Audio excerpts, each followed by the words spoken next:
Buenas noches a todos. Mayo Educación Ejecutiva les da la más cordial bienvenida al webinar Determinación de Impactos Post-COVID-19 en el sector construcción, el cual será transmitido a través de Zoom y de nuestra plataforma en Facebook Live.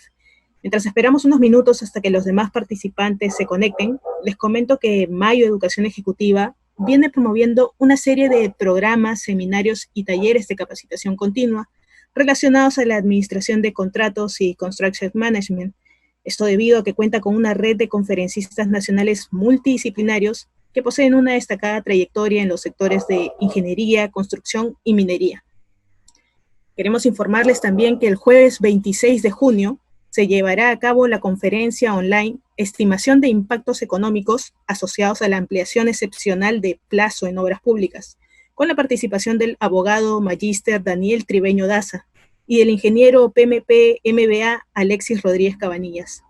Ahora sí, vamos a dar inicio a nuestro webinar Determinación de Impactos Post-COVID-19 en el sector construcción, a cargo precisamente del ingeniero civil Alexis Rodríguez Cabanillas y del abogado Sergio Tafur Sánchez. No olviden mantener los micrófonos y cámaras apagadas para que no se genere algún tipo de distracción y dejar sus preguntas en el chat para que nuestros especialistas las puedan responder al finalizar su ponencia. Sin más preámbulo, paso a presentar a Alexis Rodríguez Cabanillas, perito CIP, perito REP, ingeniero civil, cuenta con un MBA en Centrum PUC, así como también un máster en liderazgo en EADA, Barcelona, especialista en contratación pública de la UNI, en Derecho de la Construcción por la Universidad Pacífico, y del mismo modo cuenta con certificación internacional PMP, con más de 20 años en gerencia, supervisión y construcción de obras públicas y privadas en Perú y Colombia, desempeñándose en diversas áreas como construcción de edificaciones, saneamiento, obras viales, túneles, presas de relave, plantas industriales y manejo de contratos. Actualmente es gerente de Rodrigues Consulting SAC y asesor técnico y estratégico de obras públicas y privadas. Nos acompaña también el abogado Master of Science Sergio Tafur Sánchez, magíster en Derecho de Empresa, árbitro, docente en la Universidad Peruana de Ciencias Aplicadas, tanto en pregrado con el curso Contratación con el Estado, como en posgrado enseñando Derecho de la Construcción y Arbitraje. Es docente de pregrado en la Universidad de San Martín de Porres, del diplomado Especialización en Formación de Árbitros de la Escuela de Posgrado de la Universidad de San, y finalmente docente de arbitraje en la maestría en Derecho Comercial de la Universidad Nacional Mayor de San Marcos. Ahora sí, procederé a darle la palabra a nuestros especialistas. Muy buenas noches, estimados amigos y colegas. Tendremos el gusto de conversar acerca de la determinación de impactos post-COVID, entiéndase, de la paralización en el sector construcción. Ya empezamos la fase 2, amigos. Empezamos la fase 2 y con ello la brillante oportunidad de contribuir en los tres primeros factores de los cuales hablamos. Influyen en el PBI, que es CGI, consumo, gasto e inversión. Inversión pública. Pues ahí tenemos una brillante oportunidad de poder desempeñar estos roles y hacer una reactivación responsable. ¿Sí? Hemos coincidido con todos ustedes de que la construcción distribuye muy bien el dinero en todo el país. Pues bien, vamos a ello. Vamos adelante con los temas, vamos, despejemos dudas, vamos, reactivemos a nuestro querido país. Adelante, doctor Sergio, por favor. Muy buenas noches, señores participantes. Esperando que todos se encuentren bien de salud. No quisiera comenzar sin antes agradecer a los organizadores por permitirme compartir unos minutos con ustedes en relación a algunos temas que son interesantes para el tema de la reactivación y particularmente sobre el tema del reinicio de las obras públicas. Básicamente, lo que quisiéramos intercambiar algunas ideas con ustedes el día de hoy están vinculados al reinicio de las obras dentro del marco de la segunda disposición complementaria y transitoria del Decreto Legislativo 1486 y la Directiva 005-2020-OCE/CD. Como todos nosotros sabemos, como consecuencia de la declaratoria del estado de emergencia nacional y de la inmunización ciudadana que nos encontró a todos en nuestras casas el día, digamos, 15 de marzo, a partir del día 16, prácticamente el país entró en un estado de inmovilización. Y eso evidentemente afectó el desarrollo de aquellas obras que ya se estaban ejecutando. Afectó un sinnúmero de cosas de la vida nacional, ¿no? Pero evidentemente también aquellas obras públicas que ya se estaban ejecutando. Surgió ahí, pues, en un primer momento, en la medida en que estábamos pensando en que esto iba a ser un tema de 15 días, y que hoy día ya nos estamos dando cuenta que va casi por 3 meses, y va a superar finalmente los 3 meses, surgió en un primer momento una indefinición de cómo esto se iba a terminar manejando. De hecho, recuerdo que durante las primeras semanas, la primera gran discusión o incertidumbre que existía era cómo se iba a manejar o a considerar este tiempo de paralización. Y si esto iba a dar lugar a lo que podría ser una ampliación o solicitudes de ampliación de plazo dentro del marco del esquema de la ley de contratación con el Estado, con las consecuencias, digamos, que se deriva de una ampliación de plazo, o si es que finalmente, como estaban haciendo algunas entidades, entre comillas, por no decirlo, tratando de generar, incentivar o forzar convenios o acuerdos de suspensión, ¿no? De suspensión de ejecución contractual. Evidentemente, entre una paralización y una suspensión, tal y como está regulado en el marco de la ley de contratación con el Estado, hay diferencias económicas sustanciales. En su momento, durante esta primera fase de indefinición, indefinición para algunos, porque para quien les habla, digamos, tenía más o menos claro que de acuerdo al marco normativo que había en ese momento, lo que correspondía era atender el derecho de los contratistas en general a solicitar ampliaciones de plazo. Pero dentro de este primer momento de indefinición, nos encontramos con que se llegaron por parte de algunas entidades con sus contratistas a celebrar acuerdos de suspensión, otras llegaron a hacer acuerdos de ampliación de plazo o a tramitar un poco estas ampliaciones de plazo de manera parcial, por lo menos aquellos que ya estaban próximos a vencer sus contratos, ¿no? Y hasta el OCE incluso sacó un comunicado que señalaba que en realidad lo que correspondía acá era la figura de la ampliación de plazo. Sin embargo, la realidad nos demostró que esta situación de emergencia nacional no se agotaba en los 15 días, sino que finalmente tenía para rato. Y precisamente esto que tenía para rato terminó generando que en el decreto legislativo 1486 se incorpora una segunda disposición complementaria y transitoria que tiene, por cierto, muchas cosas positivas. También, de hecho, nos ha generado una serie de inquietudes, no solamente el decreto legislativo 1486, sino también la directiva del OCE, que se emitió para reglamentar esta disposición, pero en esencia es una norma positiva. Es una norma positiva porque básicamente la finalidad de esta disposición, que por cierto se aplica, y acá hay un primer tema para reflexionar luego, se aplica a los contratos que se celebran en el marco de la ley de contratación con el Estado y a los contratos que se han celebrado en el marco de las normas de reconstrucción con cambios. Hago un paréntesis, no nos olvidemos que el Estado no solamente contrata obras bajo esos marcos, también contrata obras bajo marcos diferentes, ¿correcto? Y en ese escenario de esos marcos diferentes no encuentro que se haya dictado una norma similar, ¿ya?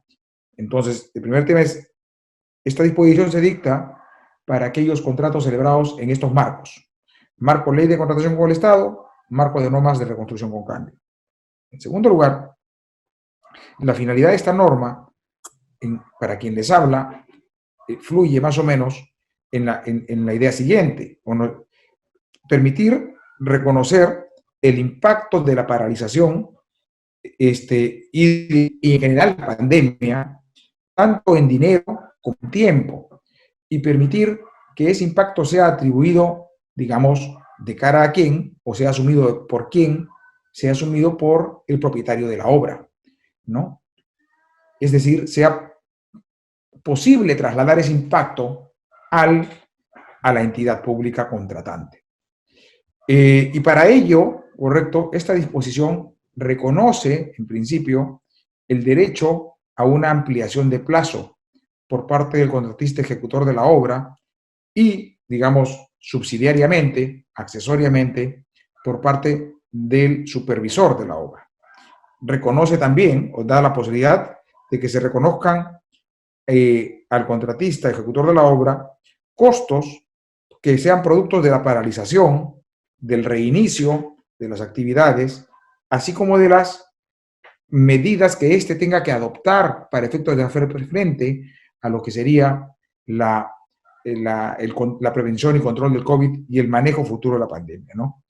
Y a su vez, da una serie o permite un mecanismo a través de la figura del incremento del monto de los adelantos, ¿no? Para permitir dar liquidez a los contratistas para que puedan, pues, asumir, digamos, también los costos inmediatos que esto va a generar, ¿no? Entonces, en conclusión, les da un derecho a un pedido de ampliación de plazo y zanja la discusión de que lo que corresponde acá es una ampliación de plazo y no una suspensión, ¿correcto? Les da un derecho a que se le reconozca los costos que se derivan de acá y les da un derecho para efectos de poder contar con un poco más de liquidez para el manejo de la obra. Es muy importante tener en cuenta que cuando se emite el decreto legislativo 1486 y finalmente la directiva de OCE, que reglamenta este decreto legislativo, para quien les habla por lo menos, no resultaba muy claro la forma en que se iba a computar el plazo de los 15 días para pedir esta ampliación de plazo excepcional, ¿correcto? Luego conversaremos por qué una ampliación de plazo excepcional. La norma establecía dos supuestos con un O, ¿no? En el literal A del primer párrafo de esta disposición, pero finalmente fue aclarado este tema con el Decreto Supremo 101/2020 PCM, y que tampoco resultó tan claro, en mi modesta opinión, porque escuché una serie de interpretaciones desde cuándo se debía computar el plazo, pero que finalmente generó que se emita un comunicado por la Dirección General de Abastecimientos, que salió del MEF, que salió publicado finalmente el 5 de junio, correcto, perdón, el 5 de junio, y la que se decía que desde esa fecha prácticamente ya se debía computar el plazo para pedir esta ampliación de plazo excepcional. Pues bien, para ir avanzando con los temas, el tema acá es que ¿qué es lo que vemos como temas positivos acá en estas disposiciones? ¿Correcto? Primero, que nos reconoce o le da el derecho al contratista a que tramite una ampliación de plazo.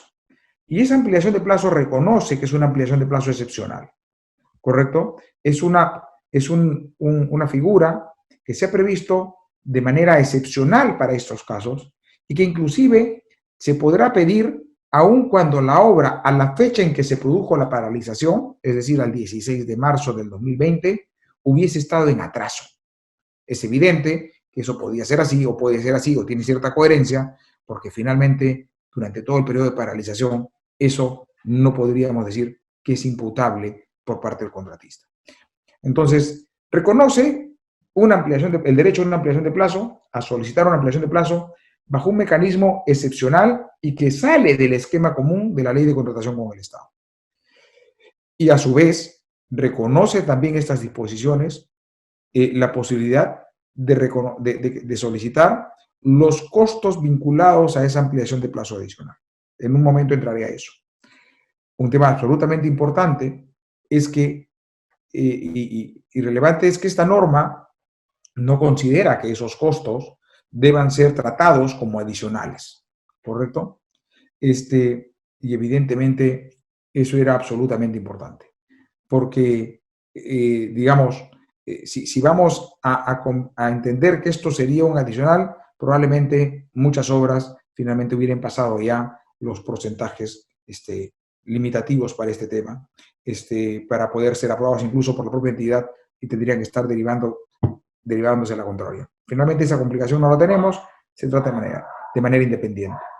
Adicionalmente a eso, estas normas permiten que pese a que se pida la ampliación de plazo, los costos vinculados a ello, en el camino, en el futuro, hacia futuro, se puedan renegociar los contratos y los acuerdos que puedan haber celebrado por las implicancias que estén vinculadas al COVID.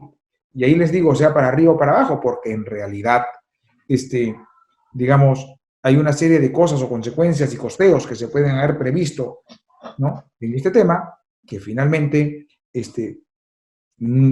probablemente ya no sean necesarios incurrir, probablemente terminen costando menos en su momento más adelante, ¿correcto? Entonces permite que las partes puedan renegociar ese tema inclusive ese grande. No sanciona esta disposición con improcedencia la presentación extemporánea o incompleta de esta solicitud de ampliación de plazo excepcional que debe ser presentada. Ese también es un aspecto absolutamente relevante, porque finalmente, y eso nos refleja qué es lo que se quiere. Lo que se quiere finalmente es que las obras concluyan, ¿correcto? Lo que se quiere es no asfixiar a un contratista al que se le pasó por un día el plazo para pedir las cosas. Eso tendrá otra consecuencia distinta, ¿correcto? A lo mejor sea castigado un poco en el tema del costo de la obra, de lo que tendrá derecho al pedido de la ampliación o no, ¿correcto? Pero a la cuantificación de los días o a la cuantificación de los costos, pero no restringe o elimina su derecho a haber pedido o a pedir o a tramitar esta ampliación de plazo excepcional. Un tema también importante de esta disposición es la forma en que esta norma establece los aspectos que deberán tenerse en cuenta en esta solicitud de ampliación de plazo para determinar los costos que ella conllevará. En un minuto entro en eso. Finalmente, también estas disposiciones permiten que si es que se surgiese alguna controversia o controversias entre las partes,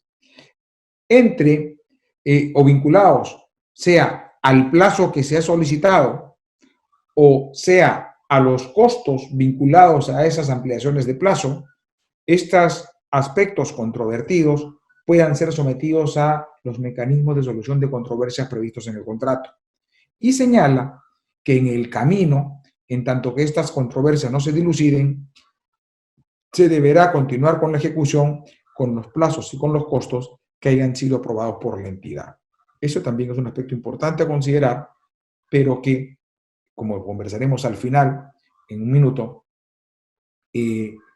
importa una conducta absolutamente colaborativa por parte de la entidad.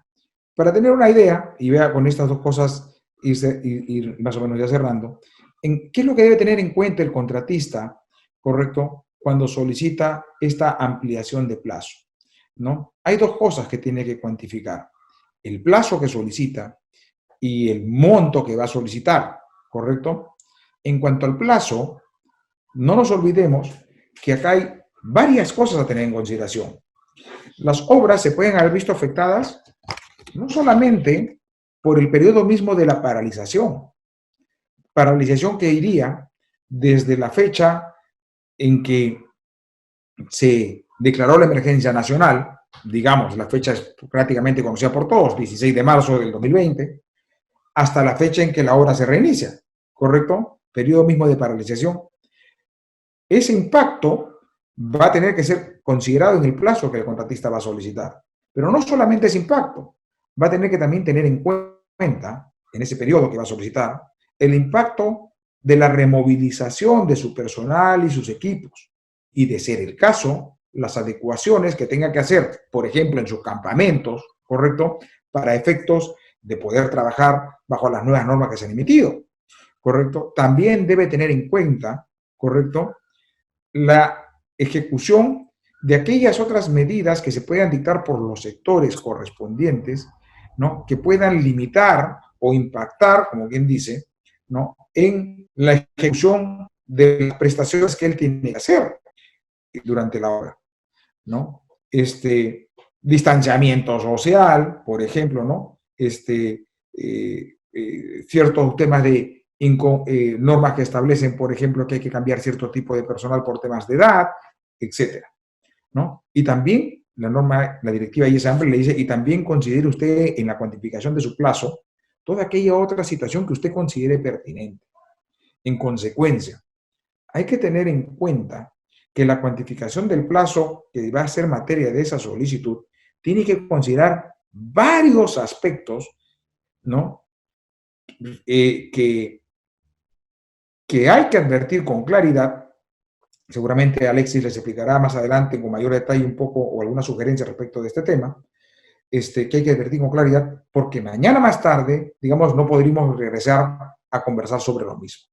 Y en cuanto, pasemos por favor a la siguiente, y en cuanto a los costos que hay que tener en consideración, ¿no?, es decir, por que van a derivarse de esta ampliación de plazo que se solicita, también la norma, particularmente la directiva, nos señala que hay que considerar los costos directos, los gastos generales variables, incurridos o que se hayan devengado durante la paralización misma. También indica hay que considerar los costos por la elaboración de aquellos documentos que están exigiendo los sectores para los temas de prevención y control de COVID y la adecuación de las medidas necesarias que tengan que, y por las medidas necesarias que tengan que realizarse para adecuar las obras a estos temas de prevención, ¿correcto? Y cualquier otro costo adicional que pudiese estar vinculado a este tema. A ver, inquietudes finales.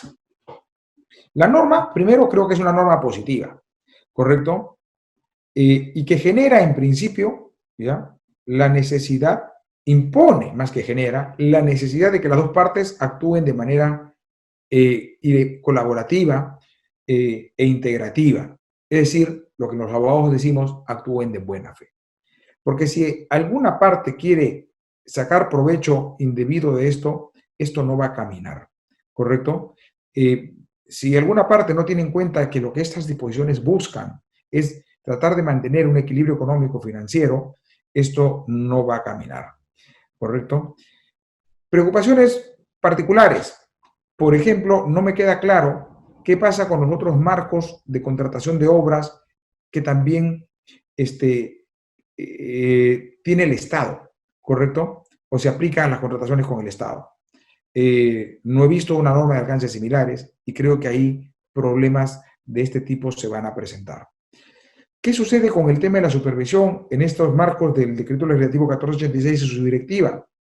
Creo que la supervisión simplemente ha sido tratada como un apéndice del contrato de obra y no tiene un tratamiento especial, ¿no? Se me ocurre qué pasa en aquellos casos, por ejemplo, en donde el contratista ejecutor de la obra, pues por alguna razón, no pidió pues ampliación de plazo, ¿correcto? No tramitó su ampliación de plazo, seguirá ejecutando la obra con penalidad, pero no tramita su ampliación de plazo, deja la obra abandonada. ¿Qué pasa con el supervisor? Porque el tratamiento que le dan al supervisor acá es un tratamiento accesorio al tratamiento del ejecutor de la obra, no tiene un tratamiento propio.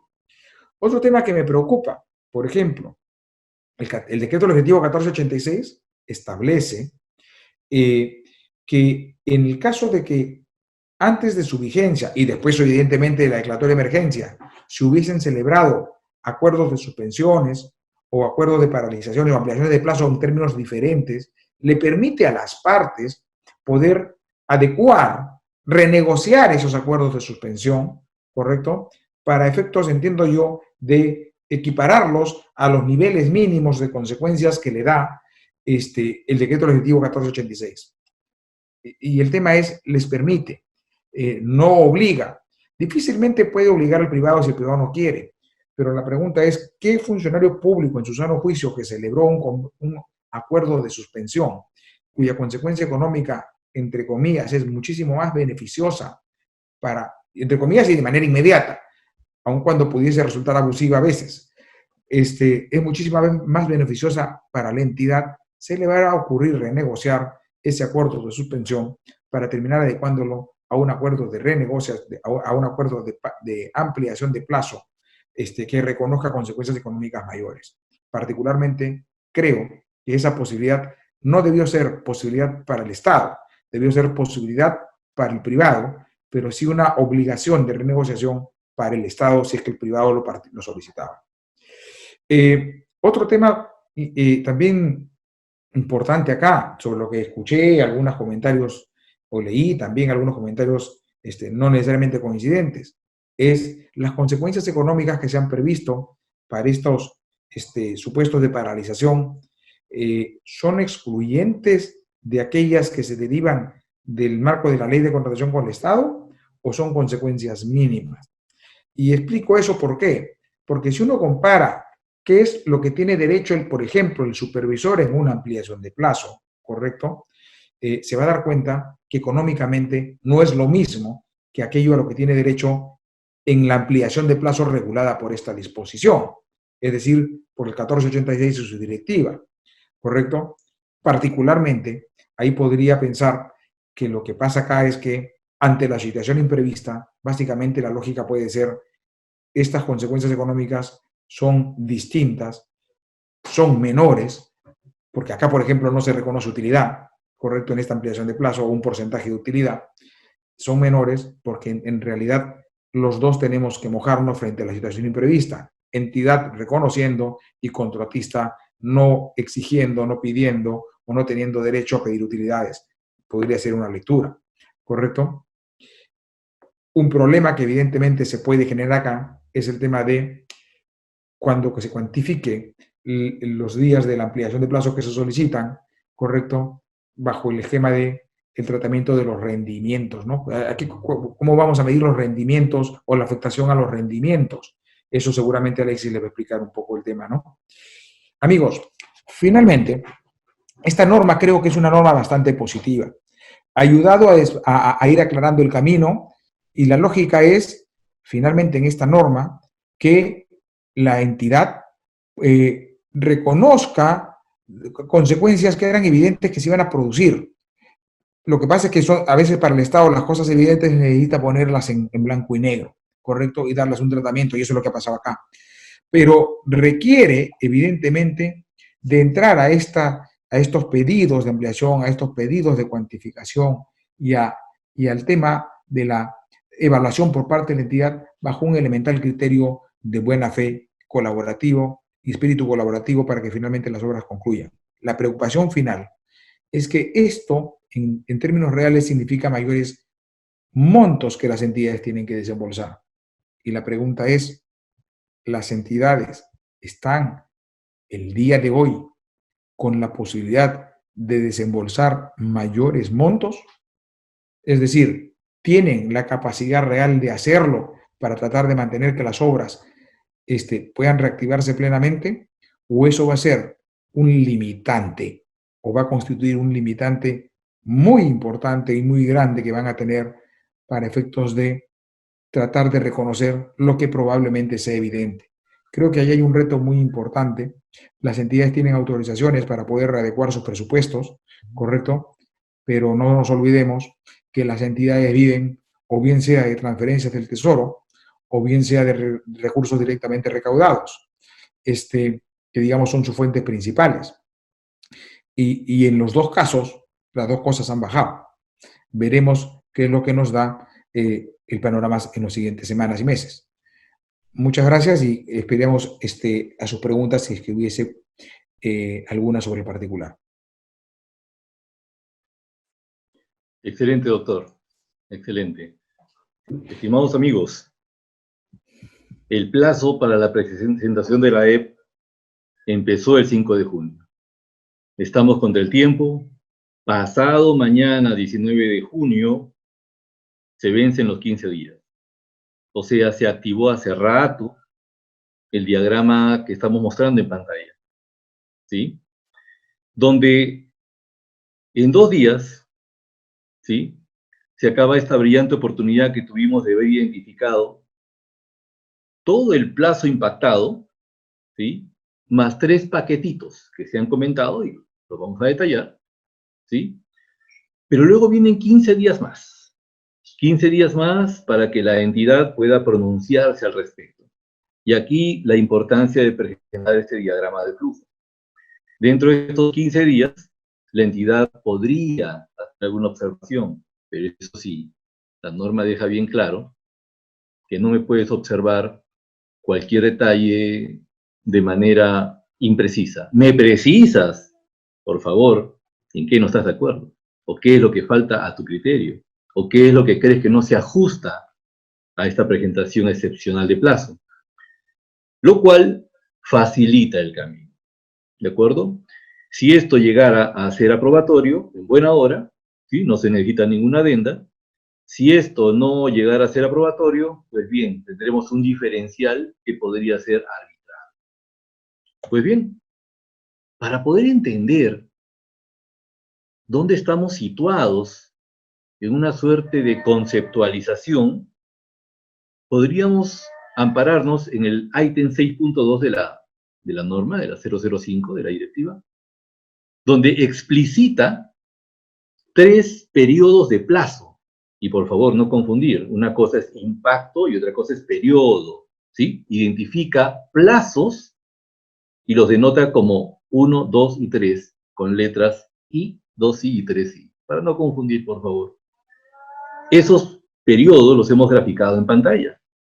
Tenemos un primer periodo que es previo al estado de emergencia nacional, luego viene la paralización, que se dio a partir del 16 de marzo. ¿Hasta cuándo? Hasta el 4 de junio. Ingeniero, hasta el 4 de junio todas. Algunas han sido priorizadas antes, ¿sí? Algunas, pero con previa autorización expresa, escrita, ¿ok? La gran mayoría de las obras, su plazo ha empezado el 5 de junio y termina pasado mañana, ¿de acuerdo? Entonces, el periodo de paralización cerró el 4 de junio en su mayoría.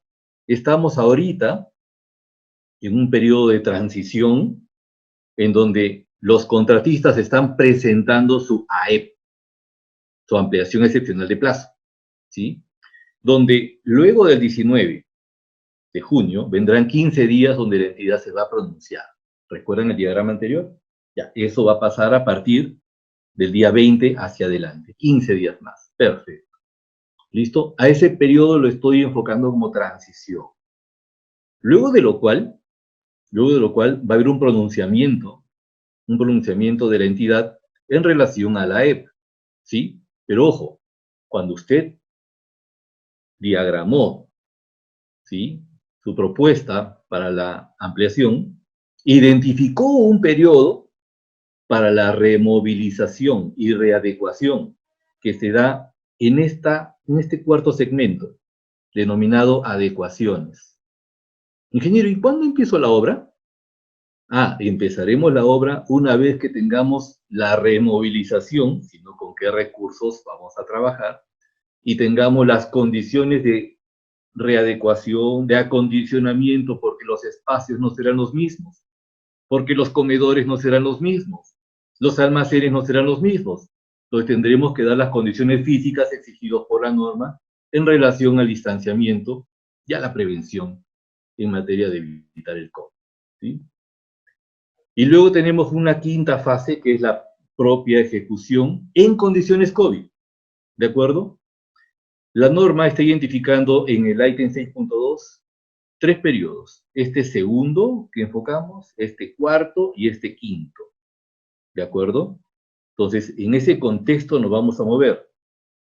Esta primera I y esta segunda I está marcando 2 paquetitos de costos que van ahorita en la AEP, más un tercer paquetito que corresponde a los trámites, expedientes que tienen que ver con el tema de la AEP misma y con el tema del informe de prevención y control en materia de seguridad. Muy bien, dado este contexto, ¿cuáles son los requisitos de la AEP? Pues ya los hemos enumerado. Es la cuantificación de la AEP, que es una memoria donde vamos a poder identificar cuánto estamos impactados en plazo, lo cual está sustentado en un Gantt como segundo requisito, un tercer requisito que es el PERCPM, que es el desarrollo de SEGAN llevado a Microsoft Project, y la consecuencia que es el cronograma de avance de obra, debiendo explicitar que este cronograma se asocia al concepto de cronograma valorizado de avance de obra. Ingeniero, pero si no tengo mis costos identificados. Sí, claro, a ese momento lo tenemos identificados y estimados, porque esta primera batallita no está en relación a los costos de ejecución de obra, sino en relación a el plazo. Pero para que identifiques, mi amigo, el plazo, primero tómate el tiempo de identificar todas tus partidas, todos tus rendimientos y todos los impactos que vas a tener en esos rendimientos, porque tu saldo de obra lo vas a programar en función de esos nuevos rendimientos y las restricciones por normas COVID. Muy bien. Dado esto, tenemos también que concordar el cronograma de adquisición de materiales, porque ya tenemos la superación del margen de 20%, nos hemos ido 25%, por lo tanto, si hay un diferencial que vamos a explotar, pues tiene que ser concordante con este cronograma de materiales. Como sexto punto, tenemos el plan de seguridad y prevención sanitaria, ¿sí? Y finalmente, la propuesta de reemplazo de personal clave, y cuidado con esta última parte. Hay que atender el cómo vamos a dirigir nuestra obra. Ese reemplazo es clave. No es tan fácil, estratégicamente, cambiar de cabeza cuando ya tenemos toda una estrategia de direccionamiento. Mucho cuidado con esa parte, estimados amigos. Una vez que esté aprobada la AEP, estamos hablando de 4 o 5 de julio, ¿sí? Viene el segundo reto, yo diría el reto más importante, en relación a la identificación de los costos, ¿sí? En donde mostramos acá el diagrama de flujo, tenemos la cuantificación de los costos, para ello tenemos 30 días, ¿ok? Luego de la cual se hará la revisión del expediente, la entidad tiene hasta 15 días y podrá decidir si está completo o no. Si no está completo a su juicio, podrán notificarnos de manera específica. Si está completo, concordarán de que podrán revisar los costos. Y esto deviene en una aprobación, y si está aprobado, en buena hora. Si no lo está, pues tenemos las alternativas. Podría haber una aprobación parcial, podría haber un desapruebo total, y lamentablemente el contratista tendría que trabajar en esas condiciones al mandato de la entidad. ¿Que el diferencial es arbitrable? Por supuesto que sí, es arbitral. Pero ¿para qué vamos a ese escenario si podemos ahorita sincerar nuestros costos y llegar a un monto razonable? Algunos datos importantes. Los adelantos, ¿sí? El adelanto directo, que antes era 20% y que sabemos que se recortó a 10% por razones con las que no estoy personalmente de acuerdo, ahorita tenemos una suerte de posibilidad de apalancamiento financiero, porque ese porcentaje de 10% se ha ido al 15%. Igualmente, en el tema del adelanto de materiales, el porcentaje recortado de 20% se ha ido a un 25%. ¿De acuerdo? Entonces tenemos ahí dos posibilidades de apalancamiento financiero que sí realmente nos suena interesante.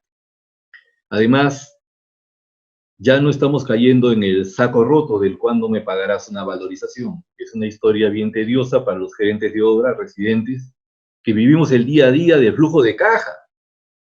Pues ahora se ha explicitado, mira, termina la valorización, va a supervisión en los siguientes 5 días del mes, y en ese siguiente mes, me deberían estar pagando la valorización.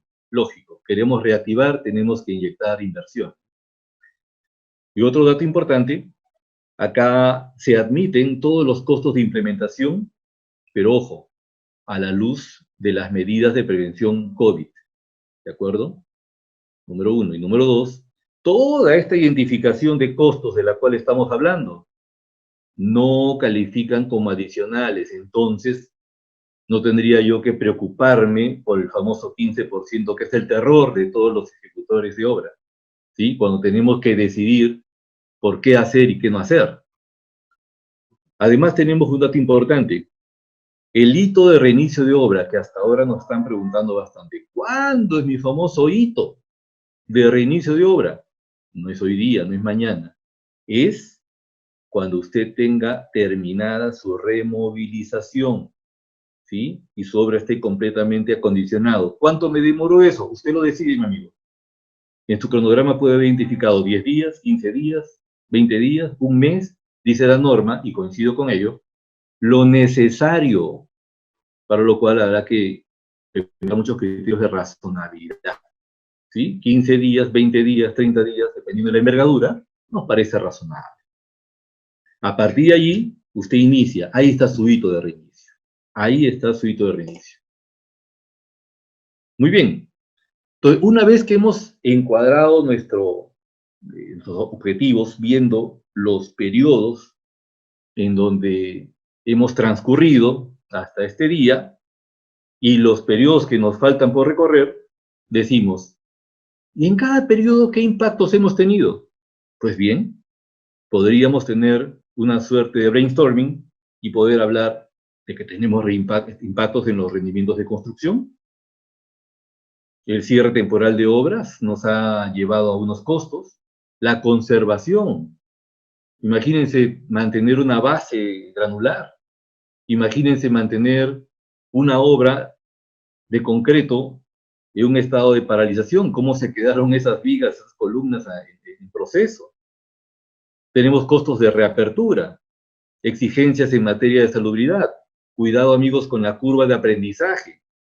¿Sí? No es igual empezar, ¿sí?, con las normas anteriores, pre-COVID, a ahora que tenemos que ajustarnos a nuevas costumbres, nuevos hábitos. Tenemos costos asociados a equipos mecánicos, y esto hay que atenderlo de buena manera. ¿Sí? Los equipos han estado paralizados. Hay un tema importante de identificación de costos reales que las entidades tienen que entender, que las entidades tienen que analizar conjuntamente con nuestro personal de campo a nivel nacional y sincerar los costos, ¿sí? Porque las máquinas están diseñadas y han sido llevadas a obra para trabajar, no para estar paradas. Hay costos asociados al reacondicionamiento y reparaciones. Hay que reacondicionar todos los espacios, los senderos, como dijimos, los comedores, los almacenes, y eso implica un costo, e implica materiales.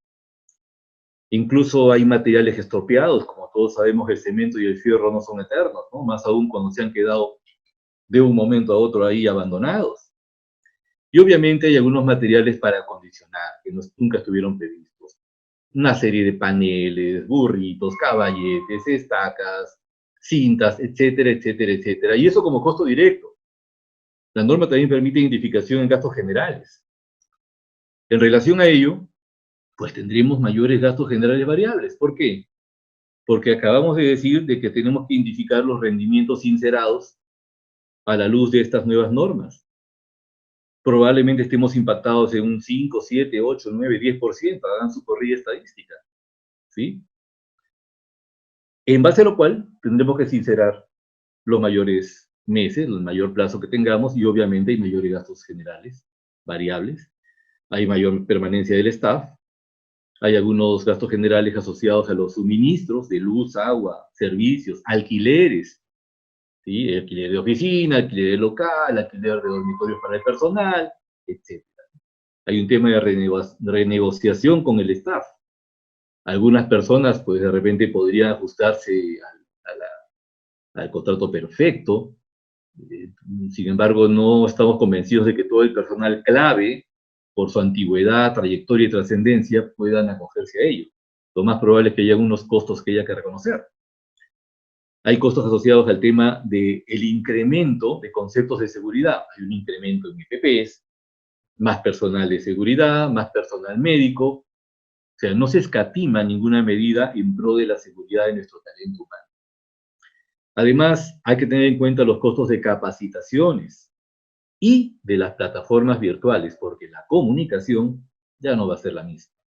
Por lo tanto, en esa suerte de identificación, ¿qué adoptamos como patrón conductual? ¿Sí? ¿Qué adoptamos como patrón conductual? Lo que en ingeniería podemos traducir como un ambiente, un entorno disruptivo, ¿sí?, colaborativo, quisiéramos aterrizarlo como una suerte de sinceramiento de posiciones, ¿sí? Donde nuestro escudo sea la responsabilidad social empresarial. Adopto un rol responsable para poder identificar mis costos y cuantificarlos y no excederme, pues, de la razonabilidad. Claro, muchos me preguntarán, ingeniero, ¿y cuánto es la razonabilidad? Ok, si ya sabemos cuáles son los márgenes permisibles, ¿sí? Estadísticos que podrían adoptar las variaciones de rendimiento, mi amigo, no le busques más.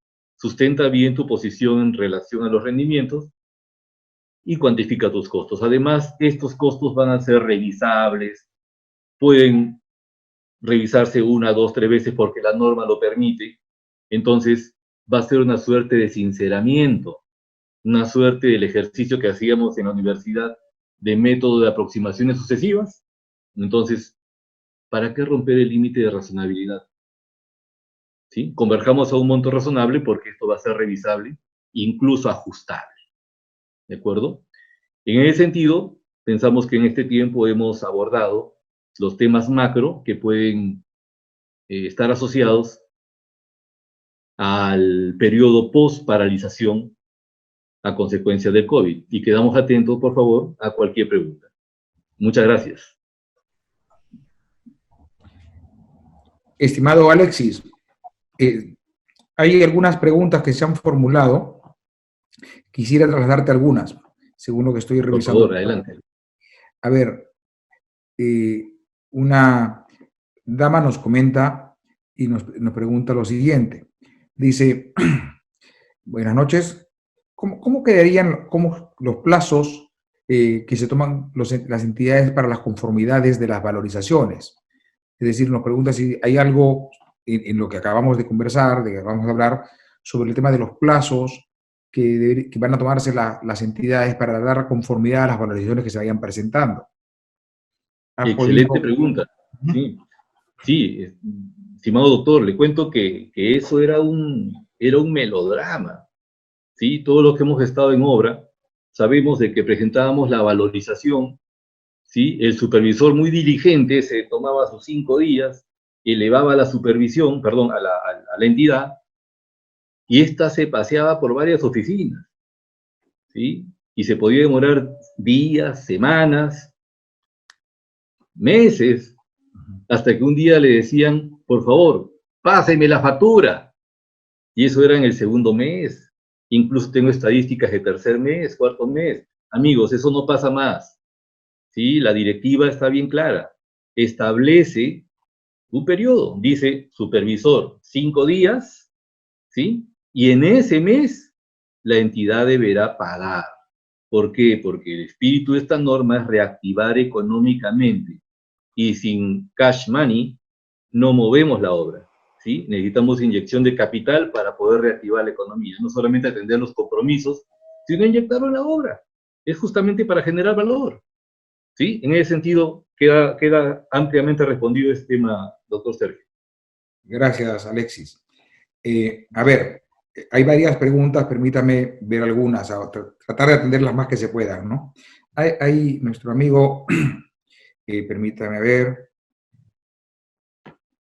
nuestro amigo Javier nos comenta lo siguiente, dice, si estoy presentando un presupuesto para el reinicio, puedo presentar cotizaciones, puesto que todavía en el presupuesto presentado no tengo gastos, sino estimaciones. Este presupuesto podrá ser revisado posteriormente. A ver, si me permiten contestar este tema, Alexis. Acá hay un tema interesante, ¿no? Si uno va a la directiva, ¿correcto? Y revisa el numeral 7.24, hay un término, permítame leerlo, ¿no? Dice, para el pago, los costos y gastos generales se sustentan mediante facturas, boletas de pago u otros documentos que permitan acreditar fehacientemente haber incurrido en aquellos. Entonces, diferenciemos dos momentos. Un tema es cuando yo presento mi presupuesto a la entidad para el reinicio, ¿correcto? De los gastos en los que yo estimo que voy a incurrir. Por cierto, presupuesto que por último va a ir a que la entidad lo revise. No, la entidad no, la norma establece que sobre eso tiene derecho a revisarlo. y sobre lo cual podría inclusive en el extremo haber alguna controversia, pero allí, para ese momento, no advierto que la norma nos esté pidiendo, y no tendría por qué pedirme que para ese momento yo presente la documentación que acredite haber realizado el gasto. Diferente es cuando más abajo me dice, para el pago, sí te exijo que acredites o presentes las facturas, boletas de pago u otros documentos que acrediten haber incurrido fehacientemente el gasto. Entonces hay que revisar esos documentos. Creo entonces, estimado Javier, que sí, que no es necesario presentar para ese momento el documento contable que acredite el gasto, pero sí va a ser necesario que lo acredites cuando quieras exigir el pago. A ver, completamente de acuerdo, doctor Sergio. Acá tengo una preguntita, me voy a permitir leerla, de nuestro amigo Carlos Gustavo Bravo, que dice, al momento que se da la emergencia, se tenía una solicitud de ampliación de plazo denegada, y por notificar. Con esto estaría el plazo contractual vencido. Ok, tu hito fin estaba vencido, ok. En este escenario, ¿el contratista puede solicitar su ampliación excepcional de plazo? Claro que sí, lo contempla la norma. No sé cuál es su opinión, doctor. Yo creo que es bien lógica en esta parte, más allá de decirle bien flexible, ¿ya? No, porque no creo que el tema no es tanto que sea flexible, es absolutamente lógico. A ver, inclusive si yo estuviese hablando si ya estuviese en mora, ¿correcto? Imagínense un contrato de obra que hubiese vencido el 1 de marzo, ¿correcto? Su plazo de ejecución contractual venció el 1 de marzo, pero la obra físicamente no ha concluido. Evidentemente, a partir del 2, estamos ya en un supuesto de mora, ¿correcto? Ya estamos en retraso. Y bueno, sigo ejecutando, pues, y estoy ejecutando en retraso hasta el día 16 o hasta el día 15. Y resulta que el 15 sale la norma que me dice que a partir del día 16 ya no nos podemos mover, no nos podemos mover por la ciudad, no nos podemos mover para el país. Esta norma que se ha dictado permite, o sea, da derecho incluso a que la ampliación de plazo, esta excepcional, se pueda solicitar por quien ya estaba en mora, ¿correcto? Porque evidentemente esta situación de no poder seguir construyendo, no hay forma ni para él ni para el que está en su plazo correcto de poder seguir cumpliendo con esa obligación, ¿correcto? En cristiano, él no es responsable por la paralización que se ha producido desde el día 16 de marzo. Si él no puede construir el día 17, el día 18, el día 19, es porque hay una norma que le impide, por más retraso en el que haya estado antes. En consecuencia, esta norma dice, señor, pese a que usted ya hubiese estado en retraso, y creo que con eso contesto incluso la pregunta, porque la pregunta va al tema donde se nos dice, oye, había pendiente una solicitud de ampliación de plazo denegada, que está pendiente de notificar, en consecuencia ya no tenía plazo, sí, pues ya no tenía plazo, pero sí tiene derecho a pedir su ampliación de plazo por esta causal, ¿correcto? Evidentemente, si ya no tenía plazo y ya estaba en mora a esa fecha, bueno, pues ya estaba en mora. Tendrá derecho a la entidad penalizarlo por el tiempo que transcurrió hasta el momento en el que se produjo esta causa. Ese es básicamente el tema, ¿no? Espero que doctor, se perdió la señal. Hola. Estoy completamente de acuerdo que tiene todo el derecho de pedir la AEP, ya, establecer el tiempo que le falta para ejecutar sin perjuicio de las penalidades, dice la norma. Concuerdo con usted, doctor. Ok. Vamos con una pregunta más, por favor. Sí. Acá nuestro amigo Walter Viera dice, si los costos relacionados al reinicio de obras no son considerados como adicionales, entonces, ¿cómo se van a considerar? Qué pregunta más interesante. Por favor, amigos, no vayan a poner ahí expediente adicional de... No, pues, estamos hablando de un expediente de identificación de costos por, ¿no? En mérito de identificación de costos por paralización, ¿sí? No es adicional, no vayan a rotularlo como adicional, ¿sí? Por favor. Doctor, adelante. A ver, Alexis, digamos, para ir avanzando, quisiéramos tratar de atender todas las inquietudes, pero lamentablemente no se va a poder, vamos escogiendo algunas, ¿no? De acuerdo. Te la traslado esta, Alexis, a ver, nos dice nuestro amigo Rafael, en caso de haberse suscrito una suspensión de plazo de ejecución de obra por lluvias, sin haberse definido una fecha de finalización de este hecho, puede ser materia de renegociación entre la entidad o el contratista a fin de establecer una fecha de finalización, considerando que cuando se encontraba en suspensión la obra se ordenó cuando se encontraba en suspensión la obra, se ordenó el aislamiento social. A ver, para identificar el caso, las partes suscribieron una suspensión de plazo de la obra por un tema X, por lluvias, ¿correcto? Estando el plazo suspendido por lluvias, ¿correcto? La pregunta es, y no habían definido cuándo finalizaba la suspensión, ¿correcto? La pregunta que se formula es, ¿puede ser ese periodo, ese acuerdo de suspensión en materia de una renegociación entre la entidad y el contratista para establecer una fecha de finalización, considerando que cuando se encontraba en suspensión esta obra se ordenó el aislamiento social? A ver. Doctor Sergio, sí. En mi opinión, dentro de la parte técnica, el objetivo de la norma es reactivar, ¿sí? Y el objetivo nacional es hacer. El objetivo no es no hacer. O sea, queremos obras concluidas. En ese sentido, desde el punto de vista técnico, aplicamos el tema de la radiografía estática. A ver, ¿cómo estaba la foto en ese momento? Muy bien. ¿Las lluvias paralizaron? Sí.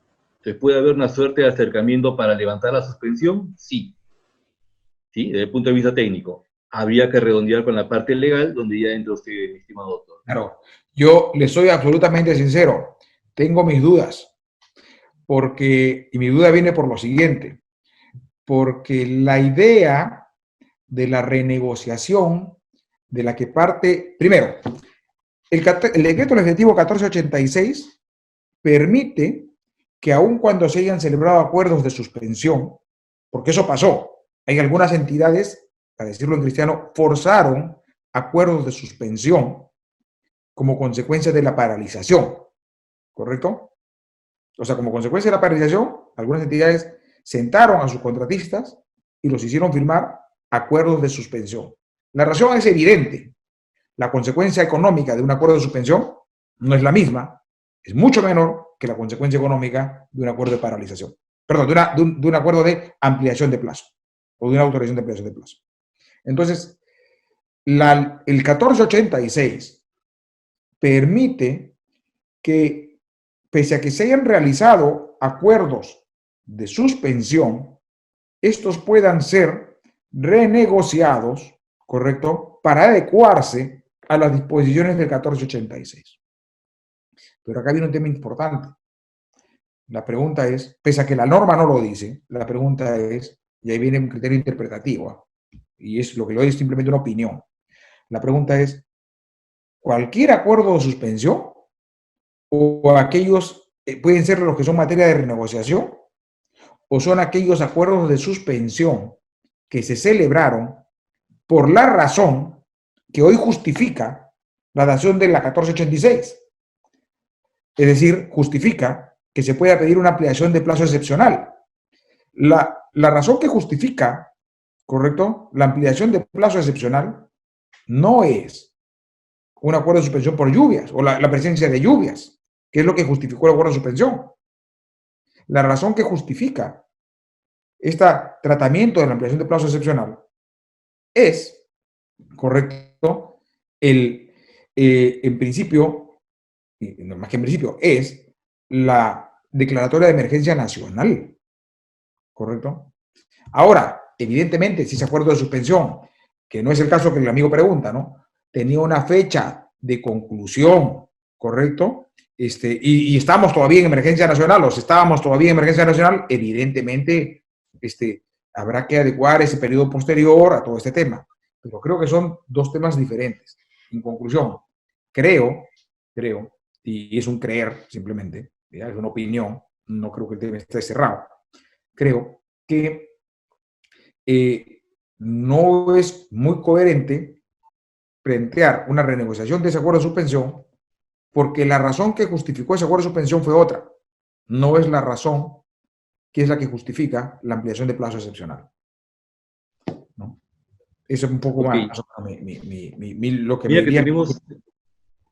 Estimado doctor, una apreciación del amigo Jorge Malpartida en relación justamente a lo que comentábamos sobre las maravillas que tiene que hacer la Oficina de Planeamiento y Presupuesto, ¿no? Dice acá de que, a ver, en relación a los costos, a ver, los costos deberán asumir porque los sectores del gobierno nacional, a través del resumen, a ver, de no ser así, muchísimos contratos no podían avanzar. Si se resolviera el contrato, quedarían inconclusas, por lo que optarán por reducir el alcance. Sí entendemos, amigo Jorge, que hay inconvenientes en relación a converger un equilibrio entre lo que necesitas como recursos y la disponibilidad presupuestal de la entidad. Sí, lo entendemos.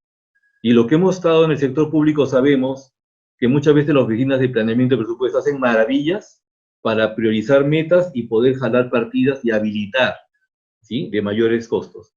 Por eso que invocamos a que cada uno tenga responsablemente que adoptar su rol, ¿sí? No cerrarse, como lo dijimos en alguna oportunidad, practicar el management y no el management. Decir no es fácil, ¿sí? Tener que hacer la gestión para poder brindar los costos razonables, ¿sí? Y no cerrarnos, ¿no? Y en ello un mensaje muy fraternal para las entidades de nuestro país. Doctor.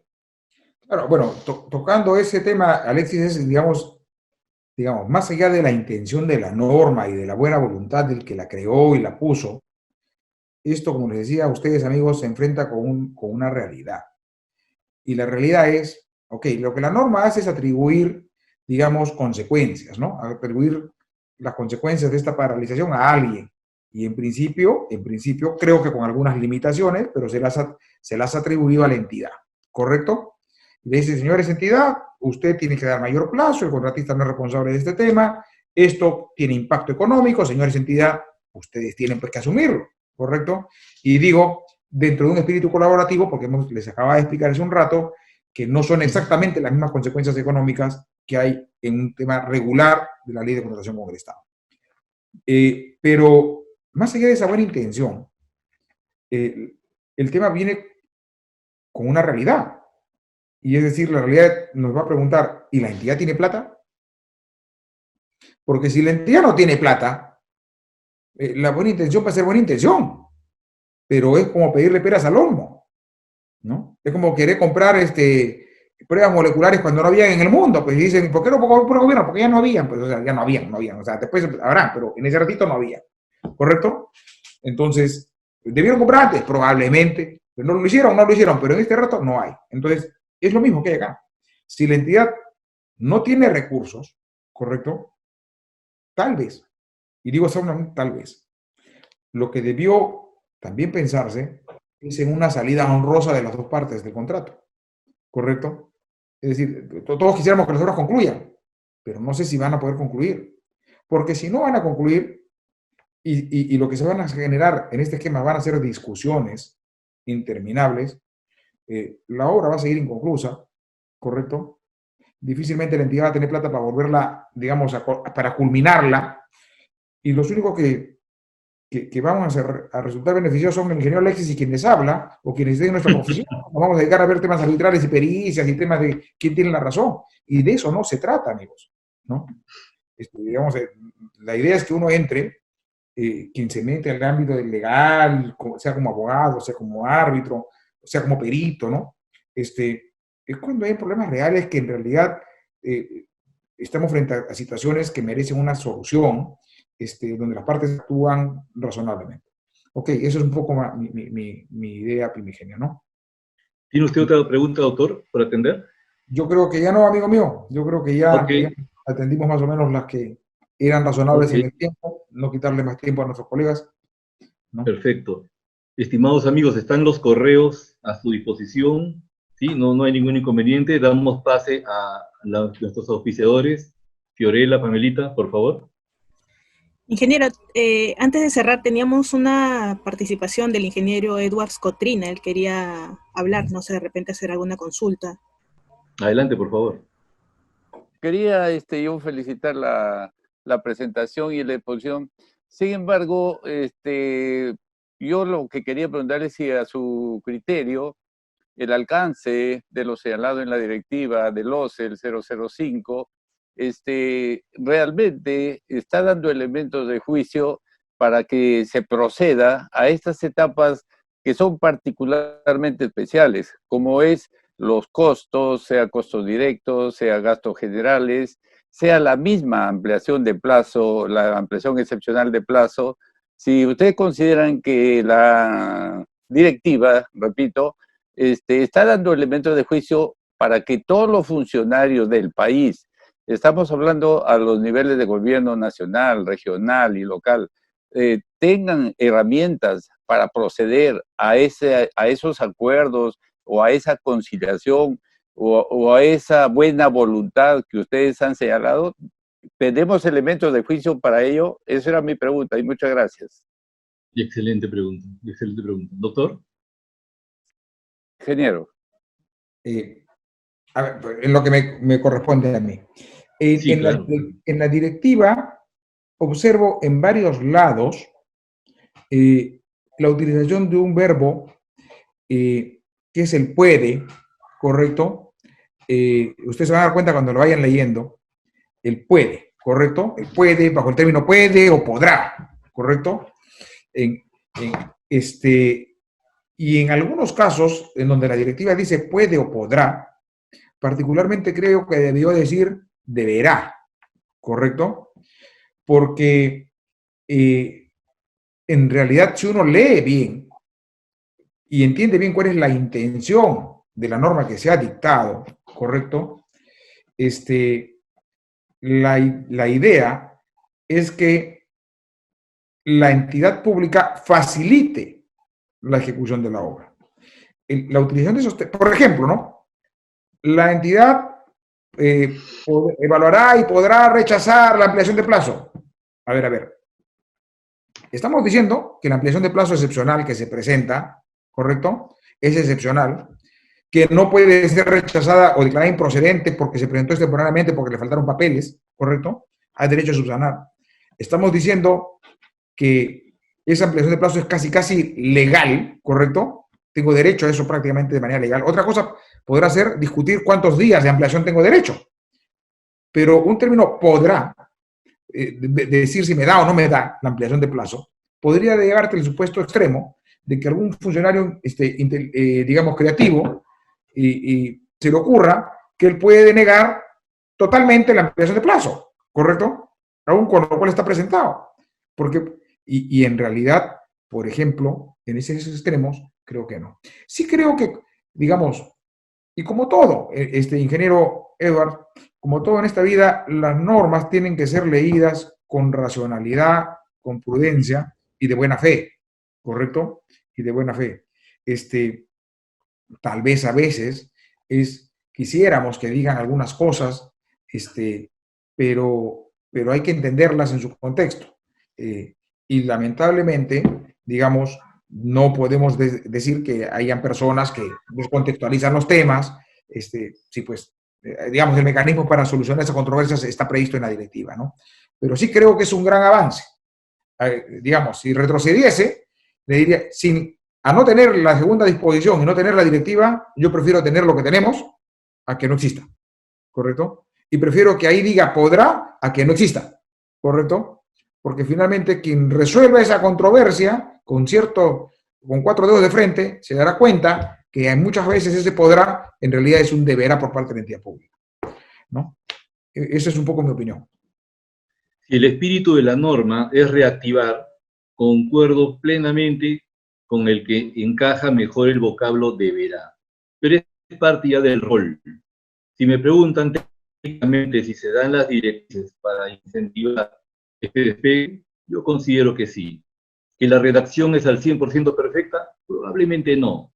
Pero casualmente, todos los que estamos en el tema arbitral y pericial, tenemos una estadística de que entre el 70 y 80% de los problemas, ¿sí?, que se dan en obra y que se van a controversia, están asociadas a la comunicación escrita deficiente.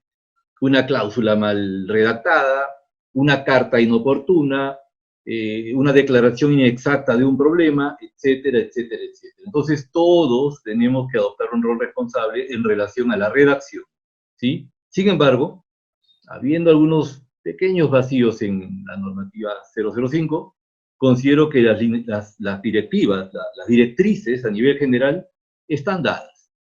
Y tenemos que hacer match con nuestros conocimientos, ¿sí? Que ese project, conocimientos en relación a Excel, a S10, a identificación de problemas de campo, lo cual nos encanta, para poder aterrizar y cuantificar de una manera razonable y responsable, ¿sí?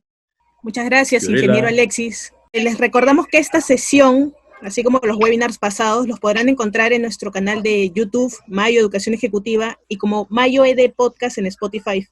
No se olviden de seguirnos en nuestras diversas redes sociales, donde estaremos dando a conocer más información sobre el sector, así como también de nuestra próxima conferencia online, Estimación de Impactos Económicos asociados a la ampliación excepcional de plazo en obras públicas, que se estará llevando a cabo este 26 de junio. Mayo Educación Ejecutiva les agradece su participación. Buenas noches.